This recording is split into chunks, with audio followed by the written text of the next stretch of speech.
Are your ad campaigns lighting up the dashboard, but not the pipeline? That's bullspend, and marketers are calling it out in Dashboard Confessions. My boss asked for results, so I opened my dashboard for the only positive-sounding metric I had: impressions. Cut the bull spend. See revenue, not just reach. LinkedIn delivers the highest return on ad spend of major ad networks. Advertise on LinkedIn. Spend $250 on your first campaign and get a $250 credit. Go to linkedin.com/campaign. Terms and conditions apply. Did you know your hair ages just like your skin does?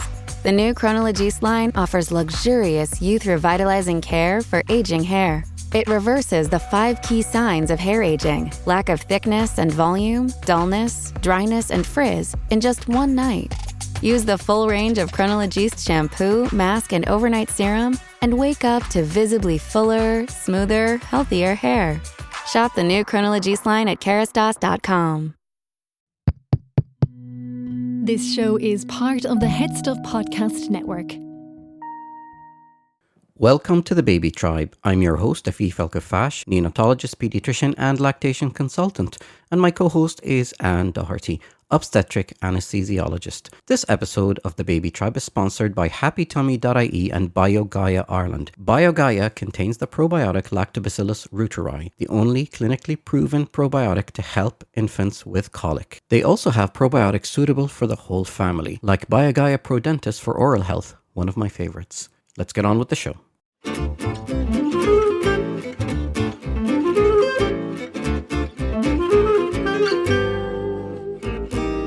Welcome to the Baby Tribe.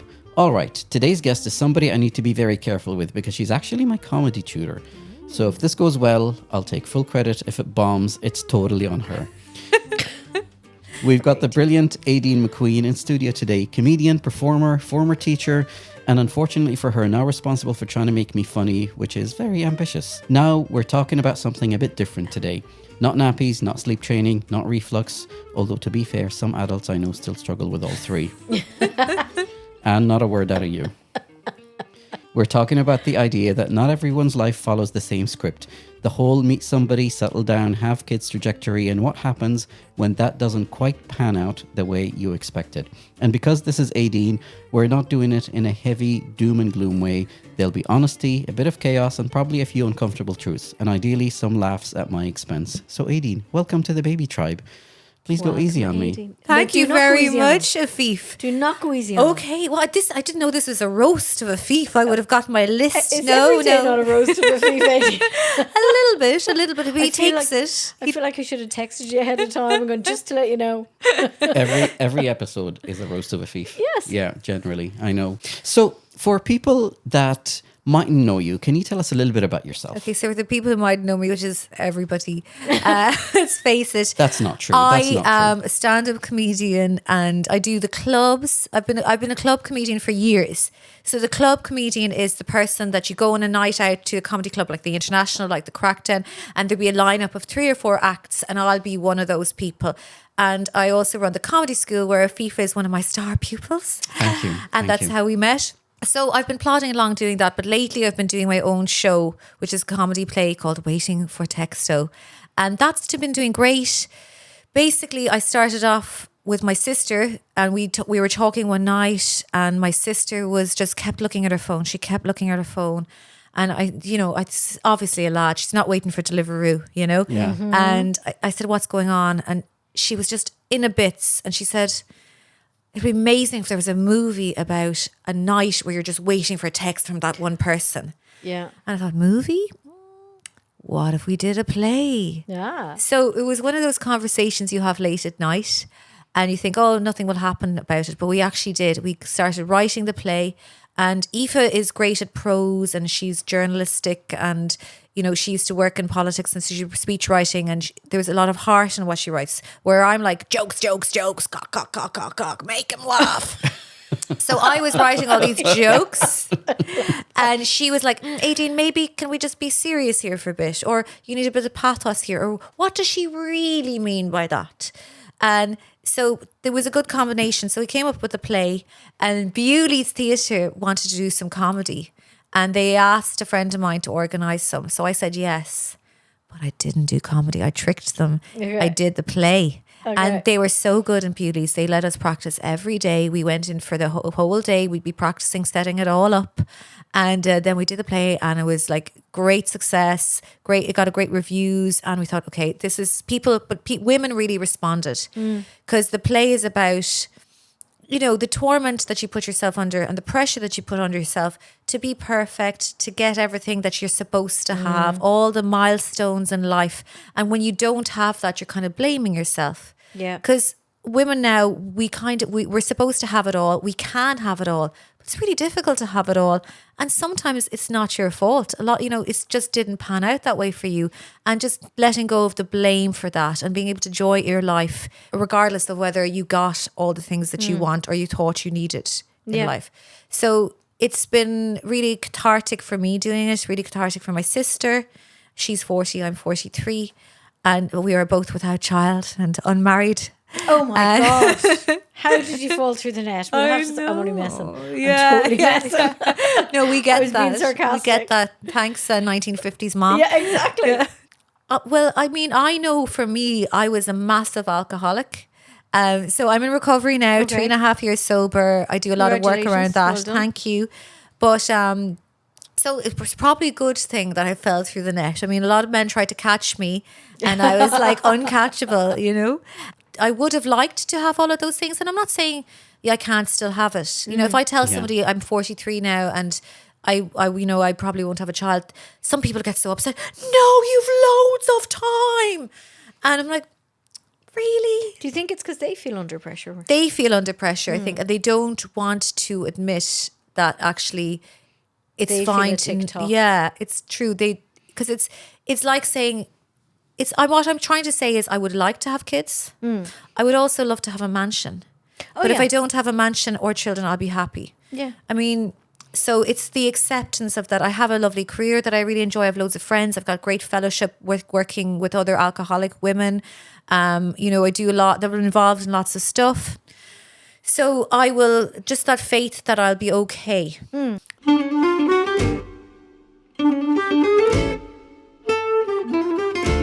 From a young age, I always thought of myself as going to be a mother. You know, I would have like spoken to my unborn children in my mind when I was young. Oh, wow. I was one of those kids. I couldn't wait to start babysitting. I put up a little post-it note in the local shop when I was 12, babysitter available, which when you think about it now, 12 like babysitting. But yeah, we were off babysitting newborns, me and my sister. Yeah. I That would was have like back in the day. been one of those girls like, I'll mind baby infants, you know. I would play teacher with my sisters. So I was always very into younger kids, minding younger kids. I loved children and I would always have that in my head. So I assumed that it would kind of happen for me at some stage. Now, as I got a bit older and the drink started to take over and my life became unmanageable, you know, it was put on the back burner. But then I got sober and, you know, my career started to take off. Comedy started getting better. I got better gigs, solo shows, things like that. I could actually follow through on my plans. Like I could follow through and write that play I talked about rather than not doing it. I could follow through. I started the comedy school rather than just having a conversation about it. Yeah. And, you know, so if anyone's on the fence about your drinking, don't be on the fence. Yeah, I will. Your life will improve in every way if you get the help. Do you think that traditionally society never really allowed women to feel like they're enough in themselves without giving themselves some higher fertility purpose within society and all that kind of stuff? Because there's so many women out there who are enough, just living their own lives on their own terms without feeling the need to fill a space with a child or a partner, in the same way as there's women out there who really feel like they want that in their lives. But the women who don't want it, do you ever feel like society never really gave them enough space? No, I think it's much better now. I mean, I can imagine, you know, even my mother would talk about women that didn't get married that were her peers as if they almost had something was a wrong with sad them. thing. Yeah. And it's hard on her now. Yeah. And I'm looking at this woman and she looks so serene. And my mother's there with 20 shopping bags, 3 kids under the age of 3, like absolutely frazzled. Yes. You know, the poor woman. Yes. But, you know, my mother's fantastic and everything. Would you see this serene woman having coffee on her own, reading the Irish Times, you know? You're like, that doesn't look that bad. I do think, there's more space for it now. I think a lot of the time women put themselves under pressure. I think a lot of the time women see what other women have and think I should have that because she has it. And I should have a baby, I should have a house, I should have a husband like this, I should have a 6-pack, I should, be a girl boss and a wonderful trad wife at the same time as being a gym bunny. Yeah. And so we put ourselves under pressure based on what we see, and social media has exacerbated that so much that you're seeing all these people having it all. And you think, okay, I But would not really in real life. Yeah. And That's only a social media version of their lives. it's only because there's somebody in a place that we used to go to, and there's these apartments near it, like a very posh apartments, and there's this couple and they're so social media savvy and they're on it and their wedding and everything looks amazing. But apparently it screams that you hear from the apartment. My friend lives next door to them. Yeah, it is, because they on the so outside they sad. show this front of Yeah. perfection, but It's everyone not screams real. at each other, Yeah. but they're not showing those things on obviously the social media. Yeah. Whereas me and Afif just come on a podcast and Yeah. talk about how much we fight all the time. time, and then I haven't seen any evidence of it. She's had a chill day in the sauna, so I'm we actually caught her. very We caught her on a chilled. good day. What strikes me about this story is that during all of that, you had a lot of kind of identity pivots. You were a teacher, a musician, Yeah. and you did all of these things. So how did you weave in all of Yeah, that? well, the musician part is easy because you can literally drink and work at the same time. Yeah. And sometimes I'd be like barely able to do it, Can you I was about to say, like, can you perform to the standard that you'd... No, you think you can. And I used to do Okay. comedy drunk and I thought I was hilarious. Okay. And I was not, people would sometimes be really worried. I was losing work left, right and centre, actually. I was banned from 2 or 3 comedy clubs. Okay. I don't know what I did. My manager at one stage was shown a video and he didn't want to tell me about the details. Wow. So, Bournemouth Comedy Club. But I got back in there. Yeah. So, I made an amend to them and that kind of stuff. I want to ask you about how the version of life that you thought you were going to have when you were a kid. You wanted to be a mom, you wanted to have kids and all of that. And when did you, I guess, realize that may not happen? So I suppose when I was drinking and my life was all about getting off the drink, being off the drink, relapsing, going to rehab, getting out, trying to rebuild my life again, it just didn't come up. And when I was about a year sober and I turned 40 and my life was going good, I was happy, I had contented sobriety, I had lots of friends and everything was nice. But physically, I don't know what it was, I started to really feel that lack of being a mother. It was like in my soul. And logically, I would go, no, your career is going well now. If you have a child, what are you going to do? Be breastfeeding while you're doing a gig? It's not practical. Which I actually think should be done. But anyway, Yeah, go ahead. I agree with you. Yeah, I think that, and some comedians I've seen some comedians do it, or they hand the their gig- baby to someone yeah, before if the gig gig. falls during a breastfeeding period, you just latch on and keep going. Go on. That would be a good Edinburgh show. Latch on. Yeah. Absolutely. And so I was, on one hand, I was being very logical and going, it's not practical. Look, I had no partner or anything like that. But there was a real physical want. And then, you have, like when I got sober, I read the book by Jordan Peterson. I'm not an advocate of Jordan Peterson, but he had 12 steps kind of book, and a lot of it had stuff about recovery, and I found it helpful. But he was really talking about like a woman at 45, if she doesn't have a child, will be so empty. And that got in on me a little bit. bugs me. Yeah. The woman was helping me with my sobriety. I kind of shared to her about it, and she would say to me, just pray about it. And like I was doing all of this stuff, but I didn't really mean it, but I was doing it just because it was keeping me sober. And I just like, I don't know what I'm praying to, whatever, blah, blah, blah. But it was the first time I really, really prayed and meant it. And I just said, I think I got down on my knees and I just went, listen, higher power, if you wanted me to have a fucking child, then just show me, which is not a prayer you'll find in any little missalette that your grandmother might read.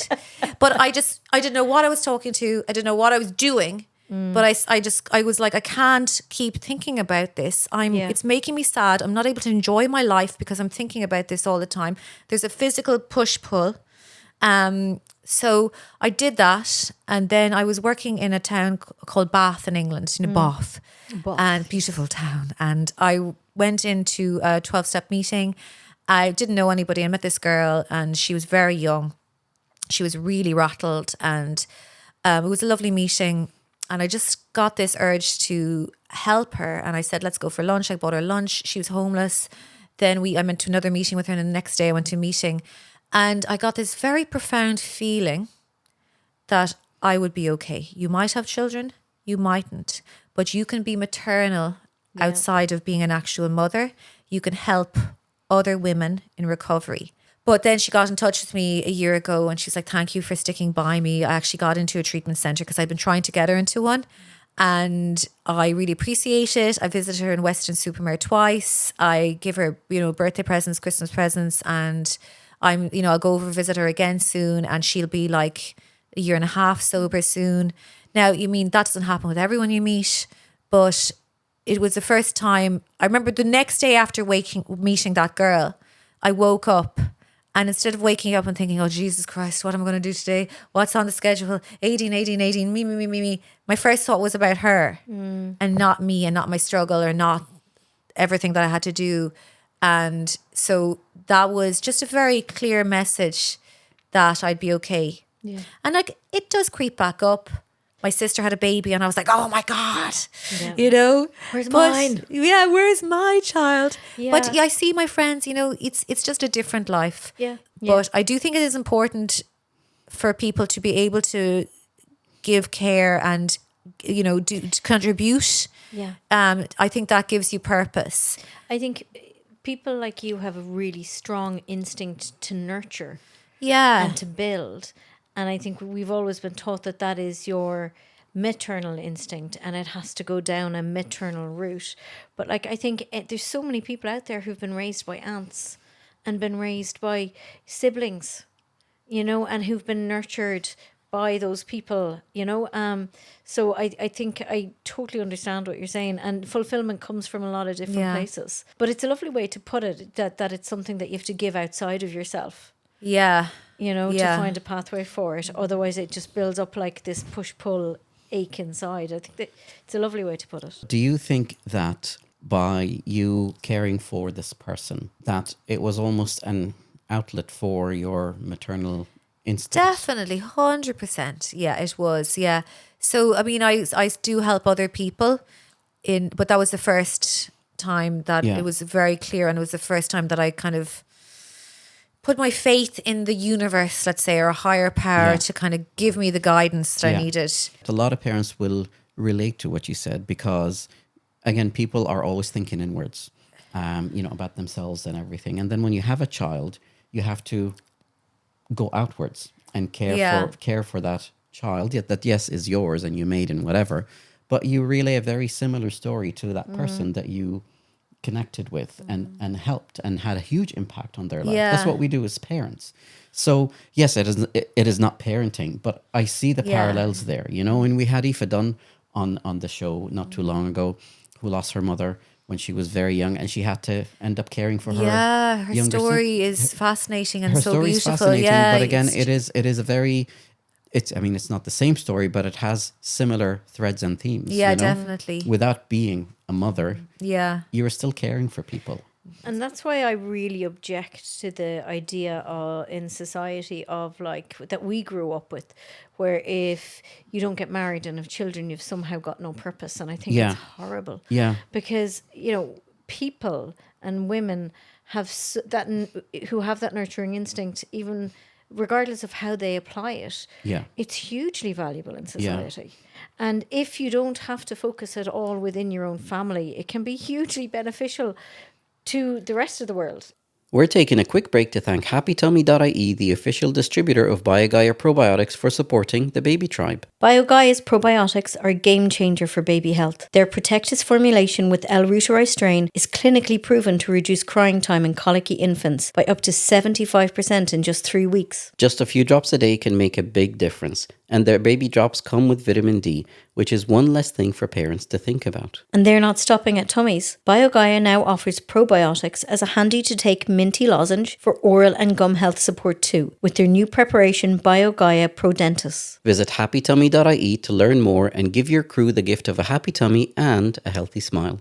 Hey there, Baby Tribe listeners. Did you know that we've got some amazing bonus material just for you? Baby Tribe Shorts is here. Quick evidence-based breakdown of all things science when it comes to mum and baby. You can find it as part of the Head Stuff podcast network. You can subscribe to Head Stuff Plus for as little as €5 a month. We'll give you quick evidence-based takes on science behind maternal and infant health. And the best part is it's just €5 a month, which helps support us and supports Head Stuff and all the incredible shows they produce. You can find all the details on headstuffpodcasts.com.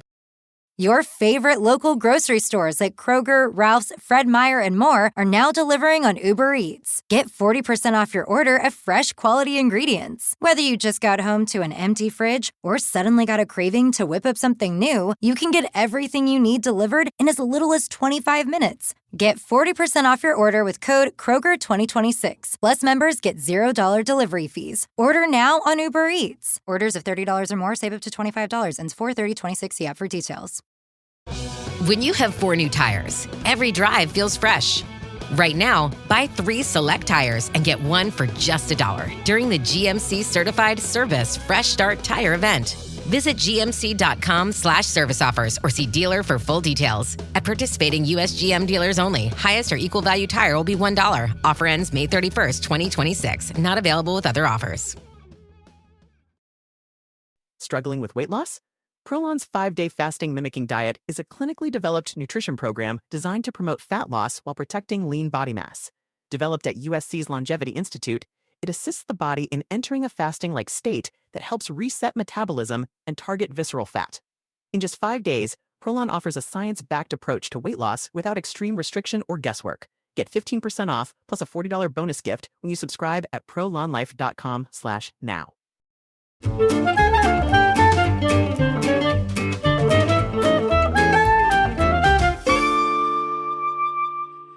So, Aideen, I'm going to ask you something personal, if that's okay.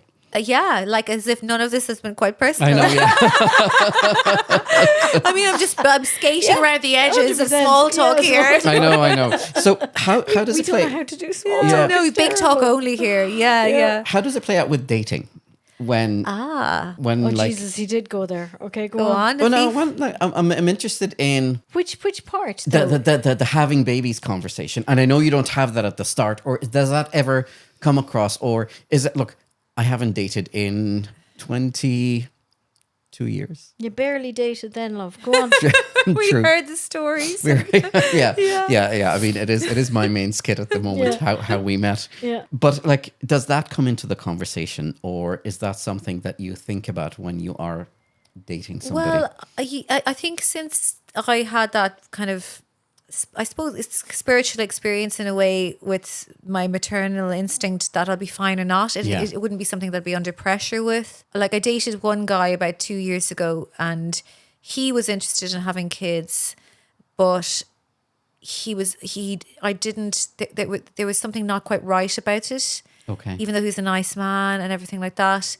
And again, I asked my higher power what to do. And my higher power was like, no, I didn't continue the relationship because I thought I'm going to be forcing something that isn't quite right. So that was another kind of like acceptance. And I was very sad when that didn't work out. I was about to say, was there a grief associated with that? Yeah, there was a bit of a grief. Yeah, there was. I was kind of, and then I just did what I offered it up to the universe and offered it up again and offered it up again. And I got that feeling of calm. You'll be fine. Don't worry about it. It's okay. And because we do grieve that loss of potential. Yeah. We do grieve that We loss really of do. potential. Yeah. And I've male friends as well, and they would love to have kids, but they have a friend. He's very handsome. He's about 47 or 48, and he's just like, I just really want to be a dad, and he's such that luxury of time. But even still, it's running out for him now as well. And it is interesting because I think the way you framed it is very honest, because you may come across people who say that they don't want to have kids, but they're not being honest. They're almost protecting themselves. Yeah, they are. Yeah, like I would have in a different world. Yeah. I would have. I mean, but it's just acceptance is the key, and you don't know what might happen. Is it possible to foster on your own? I was Like looking into accepting that the a bit. uncertainty. Accepting the uncertainty. Yeah. We are so determined to get, I think, what we think we want, because society, social media, our family tell us that that we forget to just be alive and live life and appreciate it. And if you can't be happy being on your own, you won't be happy with somebody else. It's just realizing that there's lots of joy in all the various paths that life has. Yeah. And having a bit of faith that things will work out if you put yourself doing the right stuff and, try to live a decent life. Yeah. I think. Okay. I'm going to ask you a profound question to finish up because this has been a fantastic chat. Again, But beforehand, as if none of them have been profound. Uber personal. uber profound. Tell us about your show and where can people find you? Where can people watch it? Where can people book? Okay, so I'm glad you asked me that. Yes. The show is called Waiting for Texto. It's a comedy play for anybody that's ever been into somebody that's not really into them. And that's my life every day. Yeah. I can see. Now that's marriage. Yeah. And it's coming up. There's 3 shows in Whelan's. 2 of them are sold out, but there's one new one on. So the 31st of May in Whelan's. And go to the Whelan's website. Make sure it's the 31st of May because they have 2 separate pages with some of them are sold out. But 31st of May, Aideen McQueen, Whelan's, Waiting for Texto. One in Belfast as well on the 8th of May. I'm going to be in Greystones on the 11th of October in the Whale. Oh, fantastic. The Civic Theatre, February the 12th for the Galentines. Nice. There's Dungarvan. That's a great Galentine's night. April the 30th in Dungarvan. And there's more stuff popping up all the time. Fantastic. I'm getting organised now to get, because there's been demand for it. Belgium. Yeah. If any of our Belgian listeners. The premise of it. In Belgium? Yeah, Brussels. I was invited to Brussels. That's going to be up soon. That's really cool. fantastic. Yeah, I think Dunleary Festival as well. So you follow me on Instagram, Comedy McQueen or Aideen McQueen. The dates will be there. And we'll link your Instagram Yeah. in the I show. do love the premise because we can all relate to it. Yeah. Where you're just sitting down hyper analysing like moment by moment and then Yeah. you're scrolling through the old texts. Yeah. Going like, but what was that? Yeah. Yeah. And older ladies who wouldn't have gone through this but went through similar, would say, oh yeah, I'd be staring at the landline, I'd be going to the pub. One woman said she'd go to Saks nightclub, and if she saw a fella that her friend was interested, they'd ring on a landline and then the friend would appear. And another woman told me that if they met a new fellow, and this is highly illegal but I love it, they had one friend working in the tax office and they're like, John O'Dwyer, can you check it up? Because men would pretend not to be married, and on your old PRSI number, it was married or not unmarried or something like that written out. My mother, I remember, she had that, and she would check out the PRSI to make sure he was single or if he was married. Yes, the women always were only. great detectives. Look, Pre-Facebook, these women were breaking the law. What this shows me is that women used to creep the whole We're time. such creeps. Yes. We are. What is We the get line? away with it, though. What is the line that you say on your comedy show? Is meeting somebody pretending that you haven't, pretending to be surprised. What was the line? Yeah. The most difficult thing about dating is pretending to be surprised when they tell you something that you've already seen. Yeah. You know, Yeah, you're from like, creeping on and they're them, like, yeah. so I was in France. And you're like, oh my God, I absolutely have looked at all 200 pictures of you in France. Yeah. Oh God, that's fantastic. I love France. Yeah. Yeah, I know. And like my mother, I didn't know you'd have a mother. You know, I've already been on her Facebook page as well. You know, it's just, avoiding it's a very that. different world now. It's a different world. But do men do that? I They don't know do if a little men do bit. that. They do, yeah. Yeah, we kind of do. Yeah. Well, I know you would because you're dead nosy. But Well, like, I've just revealed that I creeped on her previous skits on her Instagram page. So there you go. well, you can put that down as that podcast research. Podcast research, comedy research. Yeah, I've got a They lot of do cover. a bit, but it's never the ones. Unfortunately, it's always the one that you're not interested in, and Or else they do it in a weird way. They do it in a weird But way. is there a difference between the way girls do it and a weird guy would do it? Women are much more subtle about it, and men. I mean, a lot of men will ask me out on a line, and they will just go, "Do you want to go for? A drink? Can I buy you a drink?" Right? Like there's loads on my social media about how I don't drink. They haven't obviously watched it. They'll just have no photo, or else it'll be a photo of the Arsenal crest, or a photo of mountains, or a photo of, sometimes it'll be like their wife or kids. And you're like, oh my God. And they will have no game at all. They'll just ask you for a drink. And you're just like, I'm so shocked by the boldness of this. Women would never do that. That's you know? true. Actually, on that, can I ask you, is it hard to date when you're not drinking? It sometimes I do though, because I used to love dating. I loved dating. I would love going. What I used to do is I would go for a good date, and I would have like half a naggin of vodka drank before I even arrived, and I'd be all like, "Hi." And they'd be like, "Oh, you're so much fun." I'm like, "Yeah, I'm so much fun." You're and so then I'd chill. have two glasses of wine, and I'd be all over the place. And then I'm like, "Oh, I'm such a lightweight." Lies, absolute lies. But I thought I loved it. The idea of it is nicer than what it was actually, because it always ended up messy. It's not difficult. But sometimes men will really go, "Well, why don't you drink?" And you're like, "Well, I Yeah. don't want to tell you my whole story. That's Yeah. for podcasts. Thank you very much." Yes, exactly. Yeah. Saving it for the baby tribe. like. Yeah, exactly. Yeah. And then I do meet people that are also in recovery. So that can be nice. And you know what? For all the talk of Irish people being big drinkers, we're actually the most teetotal nation in Europe. 20% of people don't drink. Okay. And it's not that everybody is in recovery, but I think a lot of people realise, oh, I have a bit of a problem with it. And, you know, people are being very healthy now. Everyone's Yeah. vegan or vegetarian or Yeah.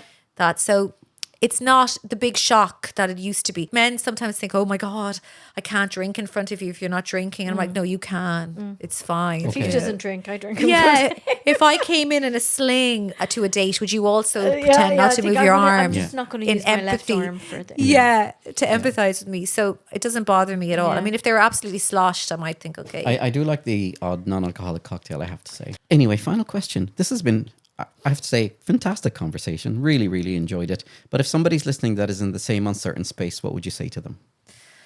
Yeah, I'd say there is a grieving process to accepting that you're not going to have a child, or even accepting that, but you know, you can accept that you mightn't have a child and be open to having one.